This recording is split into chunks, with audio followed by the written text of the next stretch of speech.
안녕하세요. 쓰는 영어의 셀리입니다. 여러분들 부탁하실 때 can you, could you, would you 하면서 막 헷갈리시지 않으셨어요? 언제 can을 쓰고 언제 could를 쓰고 어떤 뉘앙스 차이가 있는 걸까? 궁금하지 않으셨어요?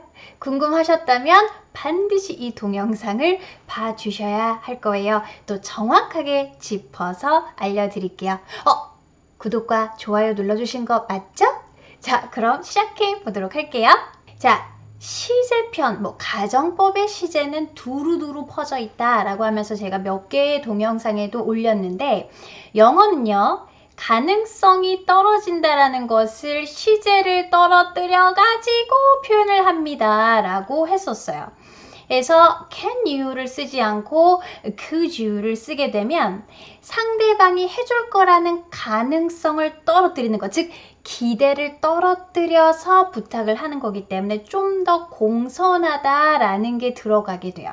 자, 그럼 공손이란 개념을 한국 사람들은 어떻게 적용을 하냐면 나이라든가 관계, 저 사람과 나와 친한 사이인지 안 친한 사이인지 이렇게 사람과 사람 간의 관계를 이용해서 공손과 공손하지 않는 거를 선택한단 말이에요. 하지만 영어는요. 이게 나이 많은 사람이랑 젊은 사람이랑 친구도 먹을 수 있는 문화고요.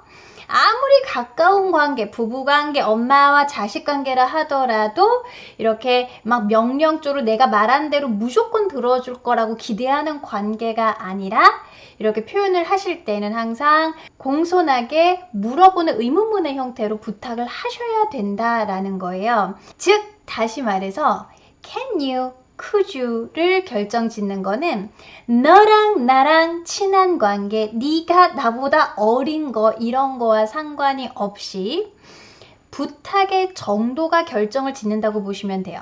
좀 더 어려운 부탁은 시제를 낮춰서 could you, 아니면 좀 간단한 부탁은 처음 보는 사람이라 하더라도 can you 하고도 쓰실 수가 있는 건데 실제로 원어민들이 사용을 할 때에는 이 can you와 could you가 거의 비슷하게 왔다 갔다 호환돼서 쓰기 때문에 이번 부탁은 들어줄 가능성이 40%야 막 이러면서 can과 could를 구별짓지는 않는다라는 거예요.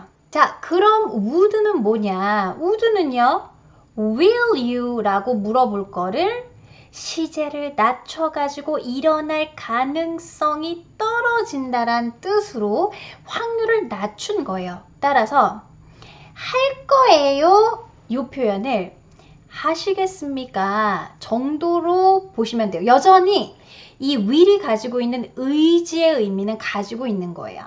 그래서 부탁을 할 때 can you, could you 하고 쓰셔야 하실 수 있겠어요? 해주실 수 있겠어요?가 되는 거지. Would you come here please? 이렇게 쓰시게 되면 위에 두 녀석과는 다르게 위에 두 개는 부탁을 하는 게 되겠지만 Would you come here는 와주실 수 있나요? 라는 부탁이 아니라 여기로 오시겠어요? 라는 상대방의 의지를 물어보는 게 돼요. 따라서 부탁을 할 때 would you 하고 쓰지는 않겠죠. could you, can you 하고 쓰셔야 되겠죠. 제가 다른 동영상에서도 공손한 부탁에 대해서 말씀을 드렸는데 말이라는 거는 이렇게 심플한 게 아니라 수많은 상황과 관계와 아무튼 성격이며 여러 가지가 복합돼서 있기 때문에 요거를 한번 연습을 하면서 봐야 될 것 같아요. 자, 문 좀 잡아주세요 라고 해서 hold the door please. Please hold the door 이렇게 쓰시게 되면 부탁하는 게 아니라 지시, 내가 말한 대로 상대방이 당연히 할 거라는 게 들어가기 때문에 부탁을 할 때에는 please를 붙여도 Please hold the door 이렇게는 쓰지를 않고 항상 의문문의 형태를 가지고 쓰셔야 되는 거죠. 따라서 can you 라든가 could you 전부 다 괜찮아요. hold the door 쓰시고요. 이렇게 부탁을 할 때는요 끝에 please 정도는 한 번 더 써주시는 게 일반적이에요. 그래서 can you, could you 뉘앙스 비슷하다라고 보시면 되겠고요.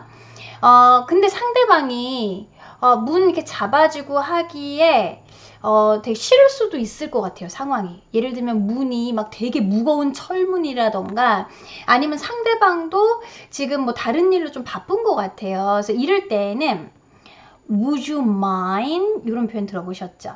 그래서 이렇게 하시기 어떠세요? 좀 싫으세요? 조금 더 조심스럽게 물어보는 거죠. Would you mind holding the door? 좀 더 상대방이 싫어할 수도 있겠다라는 거를 가능성을 아예 집어넣어서 부탁을 하는 게 되는 거고요. 뭐 아니면은요. 표현은 여러 가지가 있으니까 Is it okay to ask you to hold the door? 이런 식으로 좀 더 아무튼 간접적으로 물어보는 게 더 조심스러운 부탁이 되는 거죠. Is it okay to ask you to hold the door? 이렇게 좀 잡아달라고 좀 부탁드려도 될까요? 이런 표현이 될 거고요. 뭐 아니면은 문 좀 잡아주실 수 있나 해서요. 한국말로도 이렇게 얘기를 하잖아요. 영어에서도 I was wondering. 지금도 궁금하지만 마치 아까 궁금했던 것처럼 일부러 I was wondering, 아예 굳어진 형태예요. If you can 하면 진짜 할 수 있을 것 같으니까 시제를 낮춰 하나 낮춰서 could를 쓰셔서 hold the door 하고 쓰시면 문 좀 잡아주실 수 있나 해서요. 문 좀 잡아주시면 감사하겠습니다. 이런 것도 할 수 있겠죠. 막 글씨가 엉망이지만 잘 봐주셔야 돼요. 자, would를 쓰셔야 돼요. 왜냐면 안 해주셔도 괜찮지만 해주면 감사하겠다고요를 넣어주시는 거죠. 그래서 I would appreciate. 자, 내용은 항상 appreciate 뒤에 목적으로 나와야 돼요. 그래서 if를 대신 it이 받아주는 거예요. 그래서 I would appreciate it if you could. 시제 낮춥니다. hold the door. 이런 식으로요. 부탁을 하는 방법은 여러 가지가 있어요. 상황에 따라서 아니면 그 사람의 상태에 대해서 나와 그 사람과의 관계에 따라서 문맥에 맞게 골라 쓰시는 거죠. 그래서 한국말로도 해주실 수 있나 해서요. 해주시겠어요? 해주실 수 있을까요? 부탁드려도 될까요? 여러 가지가 있듯이 영어도 마찬가지라는 거예요. 자, 저 좀 태워주시겠어요? 차 좀 태워주실래요? 이런 거. Give me a ride 라는 표현이 있죠. 자, 이것도 Could you give me a ride, please? 라고 쓰실 수 있을 거예요. 아니면은 저 좀 태워주실 수 있나 해서요. 뭐라고 하시면 돼요? I was wondering if you could give me a ride. 저 좀 태워다 주시면 감사하겠습니다. 제가 지금 너무 바빠가지고요. I would appreciate it if you could give me a ride. 무슨 뜻인지 아시겠죠? 표현은 하나만 있는 게 아니라 여러 가지를 상황에 맞게 쓰셔야 된다는 거죠. 자, 오늘의 포인트는요. 다양한 부탁의 형태들을 보여드렸지만 could you, can you, would의 차이점이었어요. 그래서 한국말처럼 자꾸 존댓말과 반말의 개념을 집어넣으셔가지고 어린 것들은 can, 나이 드신 분들은 could you 이렇게 보지 마시고 이렇게 확률을 낮춰서 들어줄 거라는 것을 약간 떨궈서 좀 더 간접적으로 표현하는 게 더 공손한 표현이고 영어에서는 부탁의 정도에 따라서 상황에 따라서 이렇게 다양한 부탁의 형태가 있다 정도로 이해를 하시면 될 것 같습니다.